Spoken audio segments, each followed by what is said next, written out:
حي على الفلاح.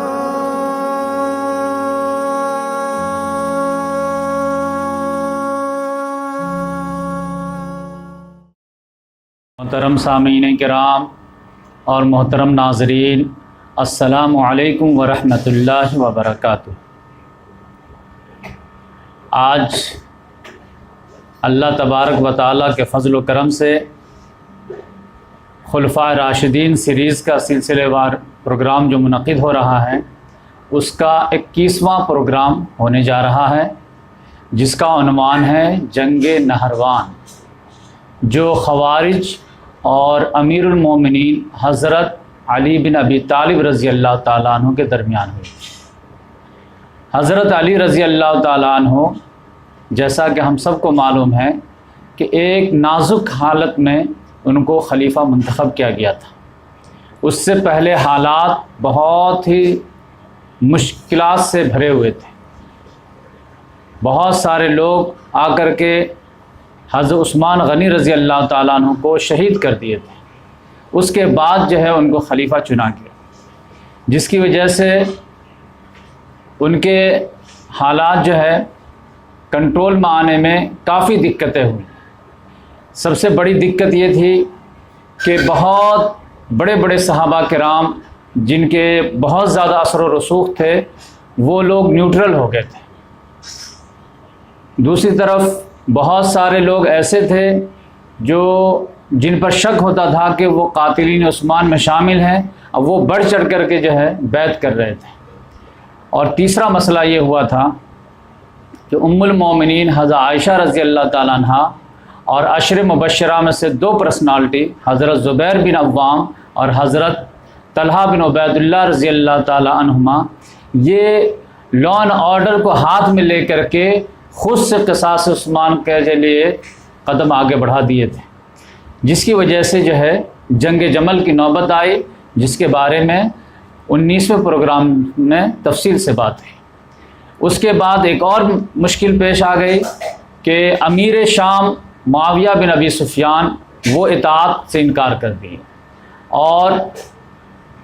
قصاص عثمان کا جو ہے دعویٰ لے کر کے خود بغاوت پر آمادہ ہو گئے کہ ہم آپ سے بھی نپٹ لیں گے اور باغیوں سے بھی نپٹ لیں گے، جس کی وجہ سے صفین کے مقام پر ایک خون ریز جنگ ہوئی، جس کو جنگ صفین کے نام سے یاد کیا جاتا ہے۔ جنگ جمل میں تو صرف 10,000 مسلمان آپس کی تلواروں سے شہید ہوئے، لیکن جنگ صفین میں سے تقریباً 70-80 ہزار مسلمان جو شہید ہو گئے۔ لیکن جنگ صفین میں جو ہے، جیسا کہ ہم لوگ پچھلے ایپیسوڈ میں معلوم کیے تھے کہ لیلۃ الحریر کی جو رات تھی اس میں علی رضی اللہ تعالیٰ عنہ بالکل جیت کے قریب پہنچ گئے تھے، اور امیر معاویہ بن ابی سفیان کے لشکر کافی جو ہے قتل ہو چکے تھے، اور بالکل وہ ہار کے قریب تھے کہ عمرو بن عاص رضی اللہ تعالیٰ عنہ نے جو ہے ایک تدبیر انہیں سجھا دی کہ قرآن کو جو ہے ہم نیزے پہ اٹھا لیتے ہیں اور کہتے ہیں کہ قرآن کا جو ہے حکم ہم کو منظور ہے۔ اس سے فائدہ کیا ہوگا؟ اگر وہ مان گئے تو ہمیں مہلت مل جائے گی دوبارہ ری آرگنائز ہونے کا، اور نہیں مانے تو کم سے کم اتنا تو ہوگا کہ اختلاف ہو جائے گا کہ کچھ لوگ کہیں گے کہ قرآن کی بات مان لیتے ہیں، کچھ لوگ کہیں گے نہیں مانتے ہیں۔ لہذا ان کا جو اسسمنٹ تھا وہ بالکل پرفیکٹ نکلا کہ ان کو دونوں چیز جو ہے حاصل ہو گیا، اختلاف بھی ہو گیا، اور پھر بالآخر جو ہے وہ اختلاف کی وجہ سے ان کی بات ماننی پڑی، جس کی وجہ سے ان کو پھر ری آرگنائز ہونے کا موقع مل گیا۔ پھر وہ تحکیم میں جو معاملہ ہوا کہ انہوں نے وعدہ خلافی کر دیے۔ اگر وہ لوگ جو تحکیم کے لیے اپوائنٹ ہوئے تھے، حکم بنائے گئے تھے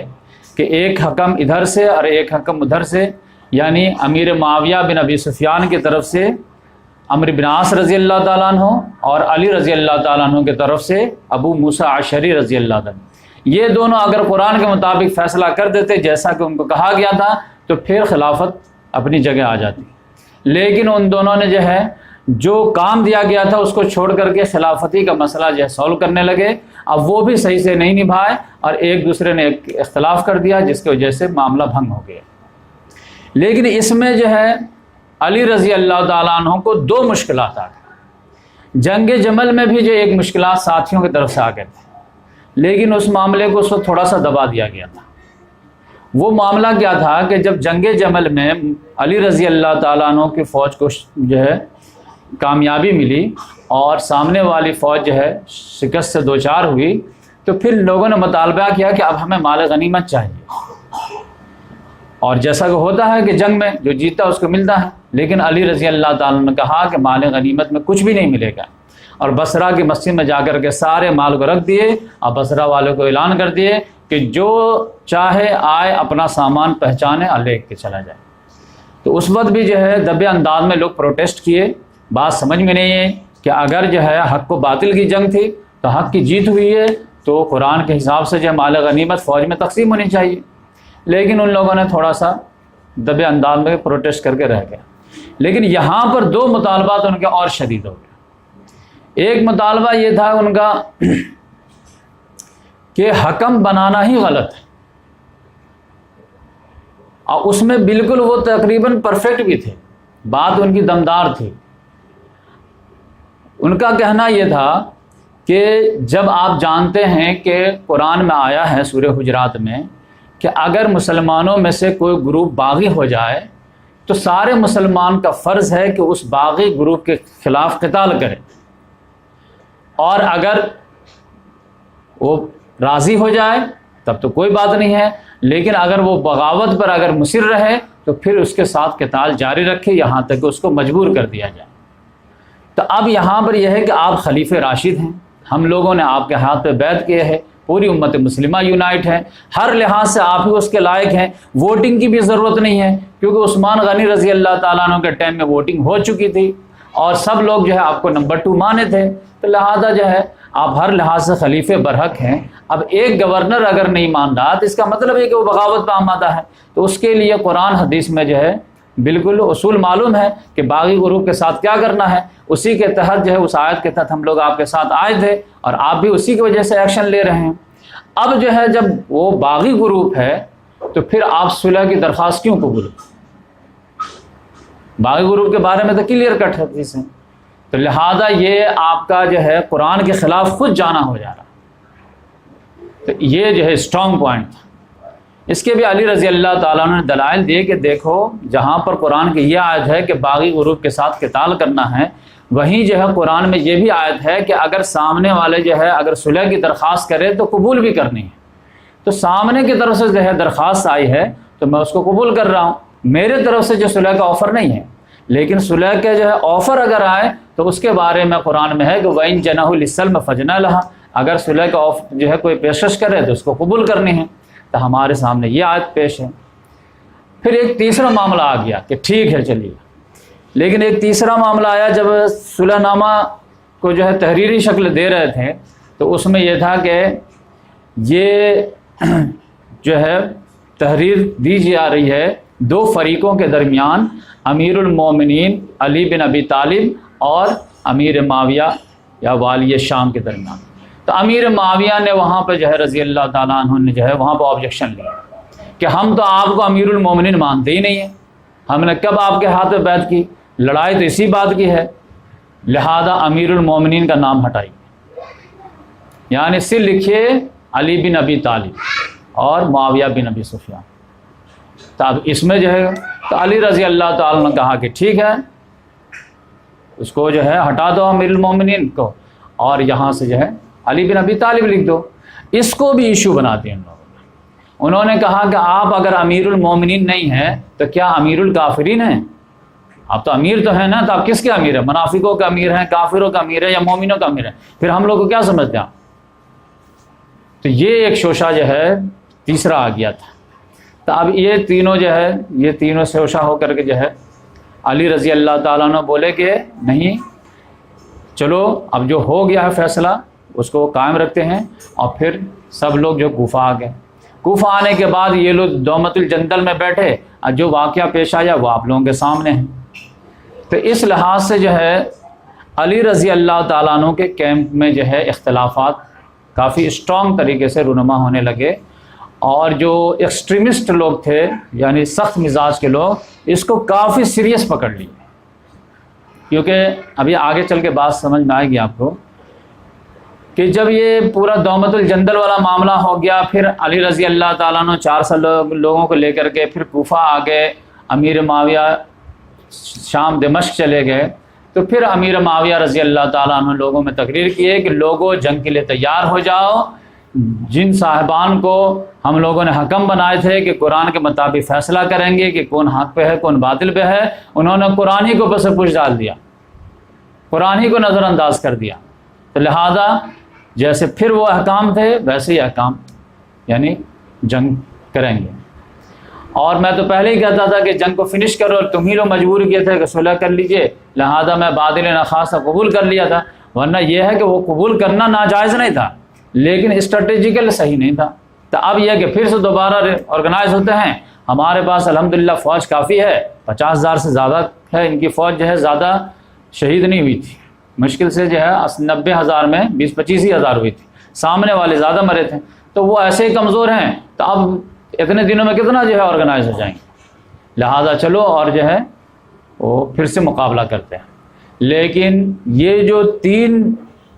پوائنٹ تھے ان کو لے کر کے ایک بڑا طبقہ جو ہے وہ الگ ہو گیا، اور اتنا ناراض ہوا کہ پھر الگ جا کر کے ایک جگہ میٹنگیں شروع ہو گئی، اور ایک جگہ کا نام ہے حرورہ، تو وہاں پر جا کر کے وہ لوگ جو ہے میٹنگ کرنے لگے اور اپنا جتھا بندی کرنے لگے، جتھا بندی ہوتے ہوتے یہاں تک کہ جب علی رضی اللہ تعالیٰ عنہ نے ان کو شام پہ چڑھائی کے لیے لیٹر لکھے کہ آؤ اور ہم لوگ پھر چلتے ہیں، انہوں نے کورا جواب دے دیا کہ ہم تو اب آپ کو کافر سمجھتے ہیں، آپ نے انسان کو کیسے حکم بنایا، جبکہ قرآن جو ہے وہ کہتا ہے کہ ان الحکم الا للہ، حکم نہیں چلے گا مگر اللہ کا، تو آپ نے کیسے بنایا؟ تو گفت و شنید جو ہے جاری رہی، لوگ علی رضی اللہ تعالیٰ نے سمجھانے کی کوشش کیے لیکن وہ سمجھ میں ان کو بات نہیں آئی، تو بالآخر جو ہے ایک روز حضرت عبداللہ بن عباس رضی اللہ تعالیٰ انہوں نے جو ہے اجازت مانگی، کیونکہ یہ لوگ بالکل تنگ آ گئے تھے یہ خوارج سے، ایک صرف جو فتوائیں نہیں لگا رہے تھے، اب یہ لوگ بھی لا اینڈ آرڈر کو ہاتھ میں لینے لگے تھے، یعنی اب کھلم کھلا اس چیز کو پرچار کرنے لگے تھے، اور یہ کفر اور اسلام کا معاملہ بنا دیے، اور جو بھی راستے سے جاتا تھا ان سے پوچھتے تھے بتاؤ تمہارا کیا خیال ہے علی کے بارے میں، تم ان کو کیا سمجھتے ہو، یہ حکم میں جو ہے تحکیم کا حکم جو مانے اس کے بارے میں کیا خیال ہے، اور اگر پازیٹیو جواب دیتے تو ان کو قتل کر دیتے تھے۔ یہ خباب رضی اللہ تعالیٰ عنہ کو بیٹے اور ان کی بہو جو ہے جا رہے تھے، تو اس کو پکڑ کر کے پوچھے کہ تم لوگ کیا مانتے ہو، تو انہوں نے کہا کہ میں تو ان کو برحق مانتا ہوں، لہذا نہر کے کنارے لے جا کر اس کو ذبح کر دیے۔ ان کی وائف حاملہ تھی، ان کا پیٹ چاک کر کے جو ہے بچوں کو بھی ختم کر دیا، اس کو بھی ختم کر دیا، یعنی ہر جگہ جو ہے ایک طوفان بدتمیزی، یعنی طاقت کے زور پہ منواتے تھے، ذمی کو چھوڑتے تھے، مسلمانوں کو مارنے لگے، کہتے تھے دونوں طرف کافر ہے، وہ بھی کافر ہیں کیونکہ انہوں نے خلیفۃ المسلمین کے خلاف بغاوت کی اس لیے واجب القتل ہیں، اور یہ حکم بنا ہے انسان کو اس وجہ سے واجب القتل ہے، لہذا یہ پرچار بھی کرنے لگے، ادھر سے بھی لوگ آئے ادھر سے بھی لوگ آئے، بصرے میں جو بھی ان کے مائنڈ کے لوگ تھے وہ پہنچ گئے، کوفے میں جو لوگ تھے ان کے مائنڈ کے لوگ پہنچ گئے، یعنی پورے جو ہے مسلمانوں میں سے جہاں بھی اس مزاج کے لوگ تھے یا ان کے ہم نوا تھے وہ سب ایک جگہ جمع ہو گئے۔ تو پھر جو ہے عبداللہ بن عباس رضی اللہ تعالیٰ نے تقریباً یہ لوگ 6,000 کے قریب جمع ہو گئے تھے، تو عبداللہ بن عباس رضی اللہ تعالیٰ عنہ نے جو ہے جب علی رضی اللہ تعالیٰ عنہ کو سب لوگوں نے کنونس کر لیا کہ دیکھیے شام سے پہلے جو ان سے نپٹنا پڑے گا، کیونکہ یہ لوگ جو ہے لمٹ کراس کر رہے ہیں، ایسا نہ ہو کہ ہم لوگ جو ہے شام کی طرف جائیں دشمن سے لڑنے کے لیے اور یہ لوگ ہمارے بیوی وال بچوں پہ دھاوا بول دیں، تو پھر تو کچھ یہ نہیں رہے گا، ہاتھ سے معاملہ نکل جائے گا، تو پہلے ان سے نپٹ لیتے ہیں، 6,000 تو ہیں ہی، اس کے بعد ادھر معاملہ دیکھا جائے گا۔ تو علی رضی اللہ تعالیٰ عنہ کو بات سمجھ میں آئی، تو 2-3 اور مرتبہ ٹرائی کیے، لیٹر بھیج دیے کہ نہیں دیکھو غلط فہم مت رہو، تم جو ہے بات سمجھنے کی کوشش کرو۔ اور یہ اس میں سے اکثر جو تھے وہ تابعین تھے، صحابی تو تھے ہی نہیں، سمجھو تبع تابعین تھے یا تابعین کے گروپ پہ تھے۔ تو عبداللہ بن عباس رضی اللہ تعالیٰ عنہ نے جو ہے علی رضی اللہ تعالیٰ عنہ کو بولے کہ تھوڑا ایک چانس دیجیے مجھے، یہ لوگ مقام حرورہ میں جمع ہیں، میں تھوڑا جا کر کے تھوڑی سی بات کرتا ہوں، آپ تھوڑی ظہر جو ہے تھوڑا لیٹ کر دیجیے گا جب تک میں آ جاتا ہوں، یہ سمجھے 12-1 بجے ٹائم مانگے ہوں گے کہ آدھا 1 گھنٹہ میں جا کے بات کر کے آتا ہوں، آخری کوشش کر لیتا ہوں. تو علی رضی اللہ تعالیٰ کا دیکھو مجھے ڈر لگ رہا ہے کہ وہ لوگ جذباتی ہے اتنا. خباب بن عرت رضی اللہ تعالیٰ کے بیٹے کو قتل کر تم کو قتل کر دیں گے تو میں ایک بہترین مجاہد کھو دوں گا. انہوں نے کہا نہیں مجھے اتنا اندیشہ نہیں ہے، میں ایک سفیر بن کے جا رہا ہوں. تو انہوں نے کہا ٹھیک ہے جاؤ. تو وہ جب گئے ہیں تو وہ لوگ کھانا کھا رہے تھے، ظہر کا ٹائم تھا. تو دیکھتے ہی بولے مرحباً ابن عباس، آپ خوش آمدید آئیے. تو انہوں نے کہا کھانا کھا لیجیے اس کے بعد بات کرتے ہیں. تو جیسے ہی جو ہے وہ لوگ کھانے سے فارغ ہوئے تو ایک بڑی جماعت جو ہے ان کے آس پاس آ کے بیٹھ گئی. تب انہوں نے جب بات شروع کی ہے کہ آپ لوگ جو ہے انصار و مہاجرین اور آپ صلی اللہ علیہ وسلم کے چچا زاد بھائی داماد علی رضی اللہ تعالیٰ عنہ ان سے کیوں الگ ہو گئے، کیا وجہ ہے؟ اب پھر دشمنی بھی مول لے لیے ہیں. تو اگر کوئی معقول وجہ ہے تو بتائیے، تو وہ وجہ ہم ان کو ٹرانسفر کر دیں گے، نہیں تو ان کو بات آپ کو ٹرانسفر کر دیتے ہیں. تو کیا مین پوائنٹ کیا ہے اختلاف کا؟ کیونکہ ابھی تک تو آپ لڑتے آ رہے تھے، جان بھی دیے ہیں. یقینی بات ہے یہ لوگ تو اسٹرانگ فالوور تھے آپ رضی اللہ تعالیٰ عنہ کے، جنگ جگمل میں خون بہائے تھے، جنگ صفین میں خون بہائے تھے. تو کیا وجہ، غلط فہمی کیا ہو گئی؟ انہوں نے کہا دیکھیں ہمارے 3 پوائنٹ، وہ 3 پوائنٹ جو میں شروع میں آپ کو بیان کیا. تو انہوں نے کہا کہ نمبر 1، اگر جو ہے یہ حق و باطل کی جنگ تھی تو پھر جو ہے مال غنیمت تقسیم کیوں نہیں ہوئی؟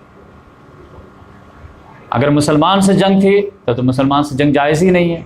کافر سے جنگ تھی تو پھر مال غنیمت ملنا چاہیے تھا. نمبر 2، انہوں نے جو ہے حکم کیوں بنائے، مطلب صلح کیوں کیے؟ صلح خاص طور سے، اور انسان کو حکم بنائے ہیں، اور انسان کو حکم بنانا قرآن میں جائز نہیں ہے. اور نمبر 3 یہ ہے کہ جب امیر معاویہ رضی اللہ تعالیٰ نے آبجیکشن لیے کہ امیر المومنین کا لفظ کٹ کیجئے، تو پھر مانے کیوں؟ آپ امیر المومنین یا امیر الکافرین ہیں؟ تو حضرت عبداللہ بن عباس رضی اللہ تعالیٰ نے کہا کہ اگر میں جو ہے اس کا تسلی تشفی بخش جواب دے دوں تو تم لوگ مان جاؤ گے، توبہ کر لو گے؟ انہوں نے کہا ہاں ہمارے 3 یہ اعتراض ختم کر دیجئے، مان جائیں گے. تو انہوں نے کہا اچھا ٹھیک ہے، پہلا ایک کر کے لیتے ہیں. نمبر 1، جہاں تک حکم بنانے کی بات ہے، تو انہوں نے کہا کہ قرآن میں تو اس سے بھی چھوٹے معاملے کے لیے حکم بنانے کے بارے میں اللہ تعالیٰ خود فرماتا ہے. سورہ مائدہ میں اللہ تبارک و تعالیٰ نے فرمایا ہے کہ جب تم جو ہے احرام کی حالت میں ہو تو تم کو جو ہے شکار نہیں کرنا چاہیے. شکار کرنا جو ہے وہ منع کیا گیا ہے. اب اگر کوئی آدمی شکار کر دیتا ہے تو اس کے لیے کیا تاوان ہے؟ تو اللہ تبارک و تعالیٰ نے فرمایا کہ اسی کے مثل جو ہے وہ جانور اس کو جو ہے خانہ کعبہ میں جا کر کے جو ہے وہ ذبح کرنا ہوگا، نہر کرنا پڑے گا. لیکن اس کا طے کون کرے گا کہ اسی کے مثل ہے؟ خرگوش کتنا بڑا تھا، یا بکری کتنی بڑی ہے، یا نیل گائے کتنی بڑی ہے، کون طے کرے گا؟ تو اللہ تعالیٰ نے کہا تمہارے میں سے کوئی 2 حکم بنا لینا جو عادل ہو. اب وہ بتا دے گا کہ اتنا تم کو کفارہ لگ رہا ہے. تب آپ یہ بتاؤ کہ خرگوش زیادہ جو ہے اہم ہے یا پھر امت المسلمین کے جو ہے اتحاد و اتفاق کا اہم ہے؟ جب اتنے چھوٹے معاملے میں اللہ تعالیٰ نے کہا 2 حکم بنا لو، تو اتنا بڑا معاملہ امت یونائٹ ہو جائے، خلفشار سے بچ جائے، خانہ جنگی ختم ہو جائے. پھر ایک اور دلیل لے لو، سورہ نساء میں اللہ تعالیٰ نے فرمایا ہے کہ شوہر بیوی میں اگر لڑائی ہو جائے نا ہے تو کیا کہا گیا؟ وَإِنْ خِفْتُمْ شَقَاقَ بَيْنِهُمَا فَابْعَثُوا حَكْمًا مِنْ أَهْلِهِ وَحَكْمًا مِنْ أَهْلِهَا، کہ اگر دونوں کی طرف سے زدہ ہو جائے تو ایک حکم جو ہے شوہر کی طرف سے اور ایک حکم بیوی کی طرف سے بنا لو تو معاملہ ہو جائے. تو یہاں پر تو شوہر بیوی کے ایک گھر کو آباد کرنا زیادہ اہم ہے یا پوری امت مسلمہ کو آباد کرنا زیادہ اہم ہے؟ تو اللہ تعالیٰ تو خود قرآن میں کہہ رہا ہے. تو بولا اچھا ٹھیک ہے، بات سمجھ میں آئے. چلیے دوسرے کے بارے میں جو ہے جیسے جنگ جمل میں یا پھر صفین میں بھی مال غنیمت کی بات ہے. تو چلو فرسٹ وہی لے لیتے ہیں، سب سے ٹاپ کیس. تم میں سے کون ایسا آدمی ہے جو اماں عائشہ رضی اللہ تعالیٰ عنہ کو اپنے حصہ میں لینا چاہے گا؟ کون لے گا؟ کیونکہ وہ امہات المومنین ہیں، مومنوں کی مائیں ہیں. اب اگر کہو گے کہ نہیں جیسے عام عورتیں جو ہے ان کو جو ہے لونڈی بنایا جا سکتا ہے ویسے ان کو بھی بنایا جا سکتا ہے، تو یہ تو پھر کفر ہو جائے گا کہ ماں کے خلاف یہ معاملہ ہو گیا۔ اور اگر تم کہتے ہو کہ وہ ماں ہی نہیں ہے، ماں ہی نہیں مانتے ہم، تو پھر قرآن میں سورہ احزاب میں جو آیا ہے النبی اولیٰ بالمؤمنین من انفسہم وازواج امہاتہم، نبی جو ہے مومنوں کے ان کے جان سے بڑھ کے ان کے حقدار ہیں، اور ان کی بیویاں جو امت کی مائیں ہیں۔ تو اگر اس کا انکار کرتے ہو تو قرآن کہنے کا پھر بھی کفر ہو جائے گا۔ تو اب تم بتاؤ کہ تیسرا آپشن تمہارے پاس کیا بچتا ہے؟ مطلب عائشہ رضی اللہ تعالیٰ عنہ کو ماں مانے بغیر چارہ نہیں ہے، کیونکہ وہ آپ صلی اللہ علیہ وسلم کی بیوی ہیں، قرآن میں آیا ہے کہ ان کی بیویاں امت کے ماں کے اسٹیٹس رکھتی ہیں، اب ماں کے ساتھ باندھی کا سلوک کرنا یہ حرام ہے، کفر ہے۔ تو اب بتاؤ تیسرا آپشن کیسے بنا؟ تو بولا اچھا ہاں یہ بھی بات سمجھ میں آ گئی۔ تو تیسرا وہ جو امیر المومنین کا لفظ کیوں کاٹے؟ تو بولے کہ امیر المومنین کا لفظ جو ہے یہ تو چھوٹا معاملہ ہے، آپ صلی اللہ علیہ وسلم نے تو رسول اللہ کا لفظ کاٹے۔ اب اس کے بارے میں ایک حدیث بھی تھی کہ علی رضی اللہ تبارک و تعالیٰ کو آپ صلی اللہ علیہ وسلم نے ایک مرتبہ جو ہے پیشن گوئی کر کے فرمائے تھے، بلکہ اسی موقع سے فرمائے تھے۔ وہ موقع کون سا تھا؟ صلح حدیبیہ کا موقع تھا، کہ جب صلح کی بات چلنے لگی تو آفر تو ادھر ہی سے آیا تھا، تو آپ صلی اللہ علیہ وسلم نے قبول کر لیا، لیکن آفر کے کنڈیشن بہت ہوملیٹنگ تھے جو مسلمانوں کو گوارا نہیں تھا، لیکن آپ صلی اللہ علیہ وسلم مانتے چلے جا رہے تھے۔ لاسٹ میں جب طے ہونے لگا کہ ٹھیک ہے یہ معاہدہ ہو رہا ہے محمد بن عبداللہ رسول اللہ کے درمیان اور قریش کے درمیان، تو وہاں پہ جو آدمی آیا تھا اس کے طرف سے اس نے آبجیکشن لیا کہ ہم تو رسول آپ کو مانتے ہی نہیں ہیں، یہ لکھ ہی رہے تھے آپ علی رضی اللہ تعالیٰ عنہ۔ تو محمد صلی اللہ علیہ وسلم نے کہا کہ ٹھیک ہے علی اس کو مٹا دو رسول اللہ سے، تو انہوں نے کہا نہیں میں نہیں مٹاؤں، تو ان کو جو ہے محبت میں غیرت آئی، انہوں نے کہا میں نہیں مٹاؤں گا۔ تو آپ صلی اللہ علیہ وسلم نے کہا اچھا ٹھیک ہے کوئی بات نہیں، سمجھ رہے تھے کہ وہ جو انکار ہے یہ آؤٹ آف رسپیکٹ ہے، لاؤ کہاں ہے دکھاؤ، تو پھر لیے اور اپنے سے مٹا دیے، اور پھر قلم لے کر کے اپنے سے لکھ بھی دیے۔ تو وہ صحابی جو ہے آپ کو معلوم ہے کہ جو ہے یہ بھی حدیث ہے کہ آپ صلی اللہ علیہ وسلم کو لکھنا پڑھنا نہیں آتا تھا، یہاں پہ لکھ دیے۔ تو وہ صحابی بولتے ہیں کہ آپ صلی اللہ علیہ وسلم کی جو ہے نا رائٹنگ اچھی نہیں تھی اور ٹیڑھا اڑا ہو گیا تھا۔ تو اب لکھنے سے مراد یہ ہے کہ بہت سارے لوگوں کا آپ جانتے ہیں کہ لکھنا پڑھنا نہیں آتا ہے، لیکن دستخط کے لیول پہ تو لکھنا پڑھنا جانتے ہیں بہت سارے لوگ، کچھ ہی لوگ ہیں جو انگوٹھا لگانا پسند کرتے ہیں۔ تو اتنا جو ہے آپ صلی اللہ علیہ وسلم جانتے تھے، ورنہ آپ صلی اللہ علیہ وسلم کا نہ لکھا پڑھا نہ ہونا یہ ایک معجزہ تھا، تو اس کو جیسے اللہ تعالیٰ نے پہلے ہی سے اسکول مدرسہ سے دور رکھے ہوئے۔ تو اس وقت آپ صلی اللہ علیہ وسلم نے علی رضی اللہ تعالیٰ عنہ کو بولے تھے کہ آج تم منع کر رہے ہو نا لکھنے کے لیے،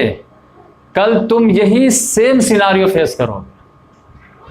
تمہارے ساتھ بھی یہی معاملہ ہوگا۔ تو وہی معاملہ یہاں پہ ہو گیا۔ تو اب علی رضی اللہ تبارک رضی اللہ تعالیٰ عنہ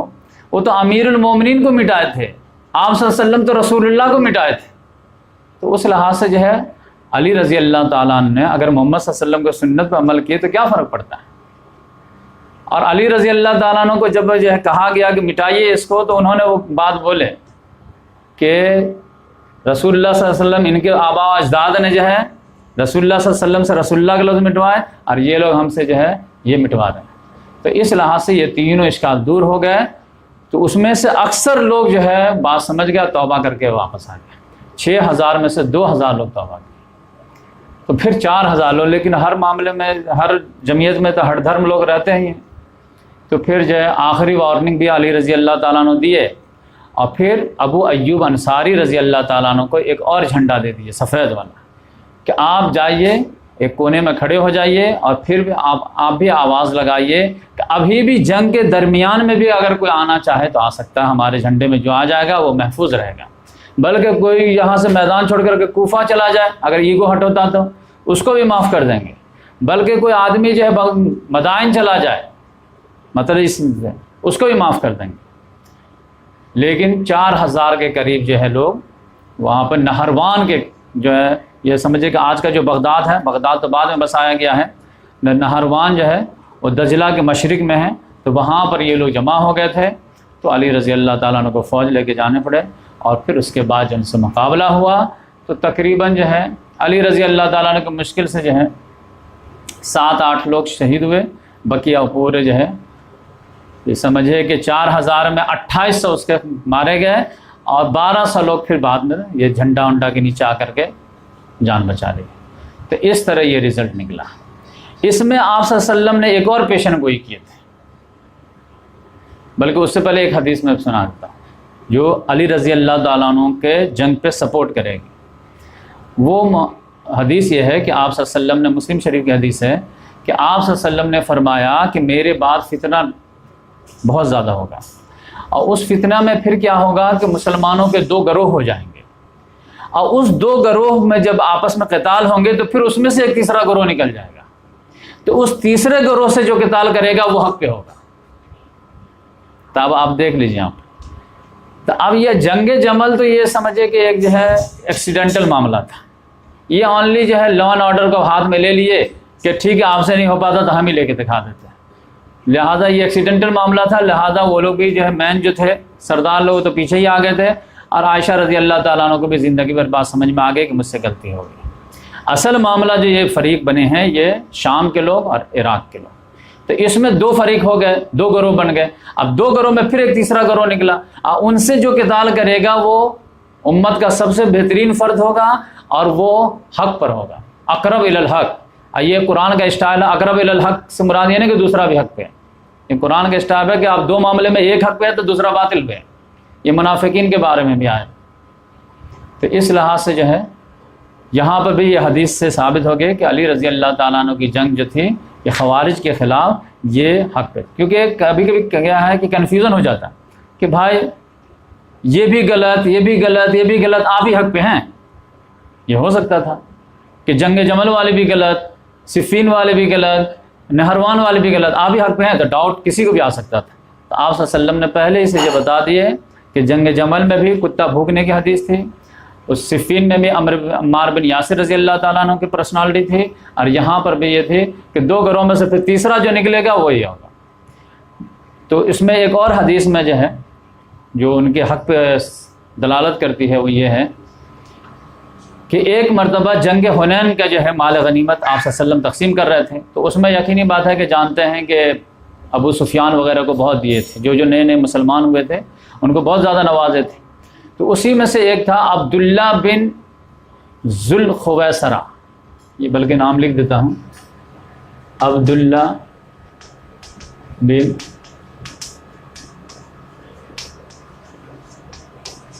تمیمی.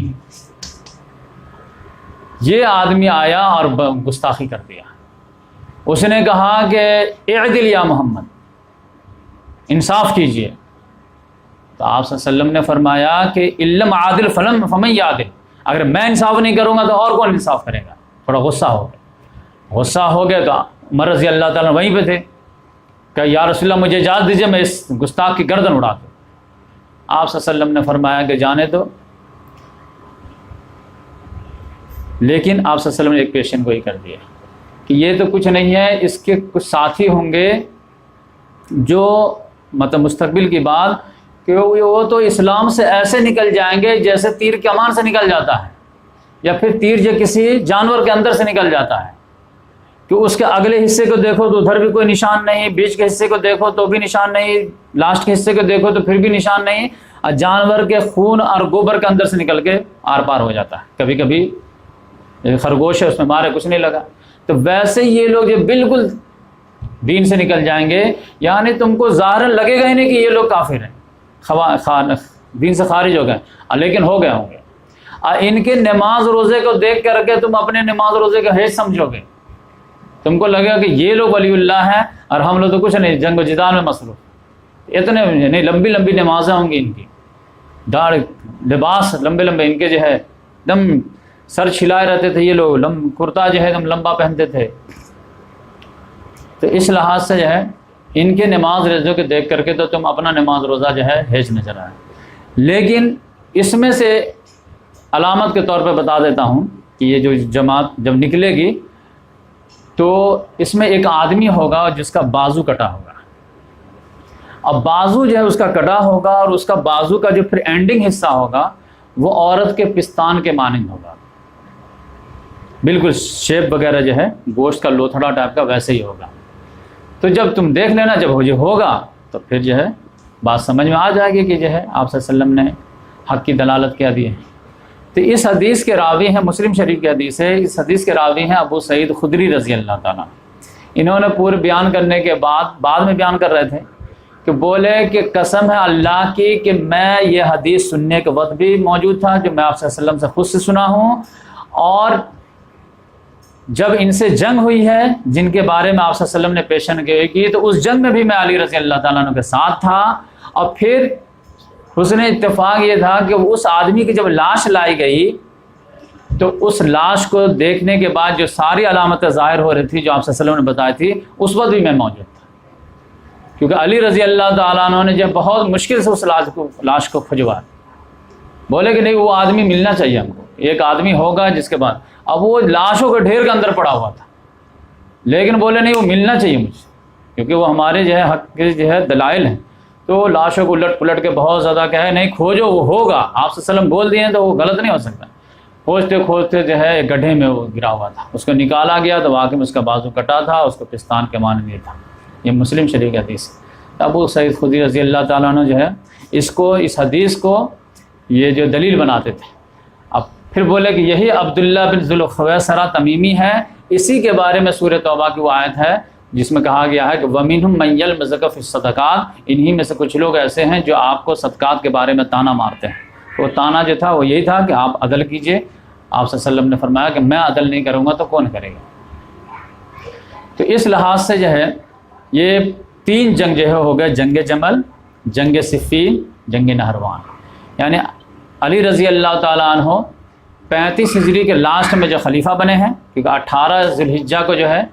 وہ شہادت کا واقعہ ہوا ہے، اور اس کے بعد جو ہے ذی الحجہ آخری مہینہ ہے اسلام کا، اس کے بعد 36 ہجری ہو گئے۔ تو 36 میں جو جنگ جمل، 37 میں جو ہے صفین، اور یہ 38 میں جو ہے جنگ نہروان۔ یہ 3 جنگیں جو ہے علی رضی اللہ تعالیٰ عنہ کو لڑنی پڑی، لیکن پھر بھی ہار نہیں مانے۔ پھر آئے وہاں سے، اب بولے کہ چلو اب شام کی طرف، یہ تو 6000 تھا، 4000 لڑنی پڑ لی، اب چلو وہاں۔ لیکن بہت سارے لوگ تھک گئے تھے، 3 سال سے لڑتے آ رہے تھے، بولے دیکھیے ہماری تلواریں بھی بھوتی ہو گئی ہیں، نیزے بھی کند ہو گئے ہیں، ہم لوگ بھی تھک گئے ہیں، تو تھوڑا سا ریسٹ کر لیتے ہیں۔ تو علی رضی اللہ تعالیٰ نے کہا ٹھیک ہے ریسٹ کر لو، اس کے بعد ہی لڑیں۔ لیکن علی رضی اللہ تعالیٰ عنہ کی خواہش تھی کہ جلد سے جلد کر لیں، کیونکہ ان لوگوں کو جو ہے زیادہ ری آرگنائز ہونے کا موقع نہ دیا جائے، لیکن فوج کے بھی اپنے مطالبات رہتے ہیں، اور علی رضی اللہ تعالیٰ عنہ کو تو ایک دن بھی اپنی حکومت کو جمانے کا تو موقع ہی نہیں ملا، جنگ ہی جنگ، لہذا انہوں نے فوج کی بات مان لیے۔ تو اس میں جو ہے علی رضی اللہ تعالیٰ عنہ سے ایک آدمی نے آ کے پوچھا کہ یہ نہروان والے خوارج جو ہیں، ان کو خوارج کے نام سے جانا جاتا ہے، حرورہ بھی اس کو کہتے ہیں، کیونکہ حرورہ کے مقام پہ یہ لوگ جمع ہو گئے تھے تو ان کو حرورہ، فرقہ حروریہ بھی بولتے ہیں، یا خوارج دین سے نکل گئے۔ تو ان کے بارے میں پوچھا کہ یہ لوگ جو ہے مشرک تھے، تو علی رضی اللہ تعالیٰ نے کہا کہ یہ لوگ مشرک نہیں تھے، یہ لوگ تو شرک ہی سے بھاگ کر کے توحید کے مسئلے میں تو لفڑا کیے ہیں، ان الحکم الا للہ، تو یہ تو اتنا جو ہے مطلب ٹالریٹ کرنے کے لیے تیار نہیں، تو ان کو شرک بلیم کیسے دیا جا سکتا؟ تو پھر بولے کہ ان کو منافق ہم لوگ مانیں، تو بولے منافق بھی نہیں تھے، دیکھتے ہیں نا لمبی لمبی نماز پڑھتے ہیں، جبکہ منافق کے بارے میں قرآن میں کیا آیا ہے کہ وہ تو اللہ کو بہت کم یاد کرتے ہیں، یہ لوگ تو بہت یاد کرتے ہیں، تو پھر کیا تھے؟ تو علی رضی اللہ تعالیٰ نے کہا کہ زیادہ ان کو ہم کہہ سکتے ہیں کہ یہ لوگ ہم سے بغاوت کی بات نہیں، لا اینڈ آرڈر کا ہاتھ میں لیے، لہٰذا ان کو سزا دی۔ صفین والوں کے بارے میں بھی پوچھا، تو اوور آل تینوں جنگ کے بارے میں جو ہے، یہ خاص صفین کے بارے میں اور ان کے بارے میں جنگ جمل کے بارے میں بولیں کہ مجھے امید ہے کہ ہمارے طرف سے ہوں یا ان کے طرف سے، جو بھی عوام الناس لڑی ہے، انشاءاللہ اللہ تعالیٰ ان کو ان کے کوشش کا بدلہ دے گا اور ان کو جنت نصیب ہوگی، کیونکہ جان دیے ہیں وہ، ادھر سے بھی وہ حق سمجھ کے دیے ہیں، ادھر سے بھی حق سمجھ کے دیے ہیں، لیکن جو لیڈ کر رہے تھے وہ کیا کر رہے تھے، کنفیوز تھے یا نہیں تھے؟ اس کے بارے میں انہوں نے کہا کہ باقی آخر معاملہ جو ہے حوض کوثر پر میرے اور امیر معاویہ کے درمیان طے ہوگا۔ اب یہ حوض کوثر کیوں بولے،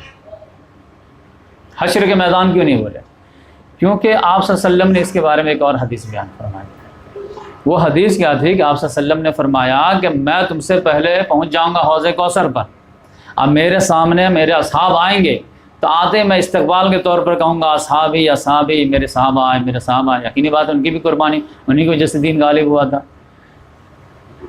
تو فرشتے آ کر کے کچھ کو روک دیں گے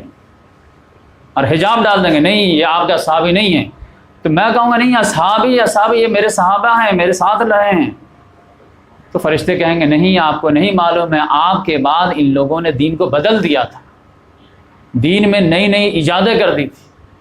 تو میں کہوں گا سحقن سحقن لمن غیر آبادی، سحقن سحقن لمن بدل آبادی۔ تو پھر پھٹکار ہو، دوری ہو جنہوں نے ہمارے بعد ہمارے دین کو بدل دیا یا اس کو چینج کر دیا۔ تو یہ جو ہے چھٹنی جو ہونی ہے وہ حوض کوثر پہ ہونے ہیں، یہ آپ صلی اللہ علیہ وسلم پہلے بول دیے تھے، کیونکہ حوض کوثر کے جو ہے پانی جو ہے وہ سمجھے کہ وہ جنت کے جو ہے ایک طرح سے پروف رہے گا، جس کو مل گیا وہ جنتی ہے۔ تو اس لحاظ سے ان کو معلوم تھا، تو انہوں نے کہہ دیا کہ جو ہے مجھے امید ہے کہ بقیہ جتنے بھی لوگ ہیں وہ جنت میں جائیں گے۔ ہو بھی سکتا ہے کہ ان کا یہ بھی اسسمنٹ غلط،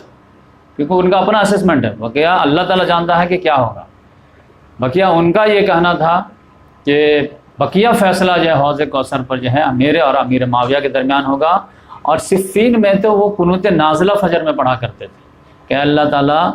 تو امیر معاویہ اور اس کے لشکر کو پکڑ لے، تباہ و برباد کر دے، عمرو بن عاص اور ان کے لشکر کو تباہ و برباد کر دے، یہ ابا سلمی کو اور اس کے لشکر کو تباہ و برباد کرتے۔ تو قنوت نازلہ پڑھیں، کوئی جو ہے بھائی والا معاملہ نہیں تھا، بھائی والا معاملہ جو ہے جنگ جمل میں تھا۔ کیوں کہ اس میں حدیث ہے کہ جب طلحہ بن عبید اللہ رضی اللہ تعالیٰ عنہ کے بیٹے آئے ہیں تو ان کو بڑے پیار سے جو ہے دیے ہیں، اور ان کو دیکھ کر کے رونے بھی لگے ہیں، اور ان کے تسلی کے لیے پھر ایک لفظ بولے ہیں کہ بیٹے جو ہے تم افسوس نہ کرو، غم نہ کرو، مجھے امید ہے کہ تمہارے والد اور میں یا پھر یہ زبیر، یہ سب جو ہے جنت میں بالکل اسی قرآن کے آیت کے مصداق ہوں گے جو سورہ ہجر میں آیا ہے کہ جنت جو بھی وَنَزَعْنَا مَا فِي صُدُورٍ مِّنْ غِلٍّ إِخْوَانًا عَلَىٰ سُرُرٍ مُتَقَابِلِينَ، کہ جنت میں جو آیا ہے کہ ہم جنت میں جنتیوں کو جب داخل کریں گے تو ان کے دلوں سے پورے کینہ کپٹ کو، جو میل کچیل ہے ایک دوسرے کے خاطر وہ نکال دیں گے، اب پھر وہ لوگ جنت میں گو تکیے پر آمنے سامنے بیٹھ کر کے بات کر کے مزے لے رہے ہوں گے۔ تو مجھے امید ہے کہ یہ آیت جو ہے میرے طلحہ، زبیر اور عثمان کے بارے میں آئی ہے۔ تو عثمان رضی اللہ تعالیٰ عنہ کی پالیسی سے بھی ان کو اختلاف تھا، لہذا یقینی بات ہے کہ کوئی غلط کام کرے گا تو آدمی کو جو ہے تھوڑی سے ناراضگی ہو ہی جاتی ہے۔ تو اس لحاظ سے وہاں پہ بھی امیر معاویہ رضی اللہ تعالیٰ عنہ کا نام نہیں لیے تھے۔ ڈاکٹر اسرار صاحب جو ہے ایک مرتبہ غلطی سے اس کو بیان کر دی تھی، اور عام طور سے تاریخ میں جو ہے پردہ ڈالنے کے لیے نام لے لیا جاتا ہے، لیکن باریکی سے اسکریننگ کریں گے تو آپ کو یہ پتہ چلے گا کہ یہ ان کے لیے تھا۔ تو اس طرح سے جو ہے ہم لوگ جنگ نہروان ڈسکس کر لیے۔ اب انشاءاللہ اگلا ایپیسوڈ جو ہوگا وہ شہادت علی اور حضرت حسن رضی اللہ تعالیٰ عنہ، کیونکہ ان کے خلافت پر جا کر کے پھر 30 سال پورے ہوتے ہیں، اور اس کے بعد خلافت راشدہ کمپلیٹ ہو جائے گا۔ پھر اس کے بعد خلافت راشدہ کے تعلق سے کچھ باتیں ہوں گی۔ اللہ تعالیٰ سے دعا ہے کہ اللہ تبارک و تعالیٰ نازک سے نازک حالات میں بھی حق کو پہچاننے اور حق پر قائم دائم رہنے اور حق کا ساتھ دینے کی توفیق عطا فرمائے۔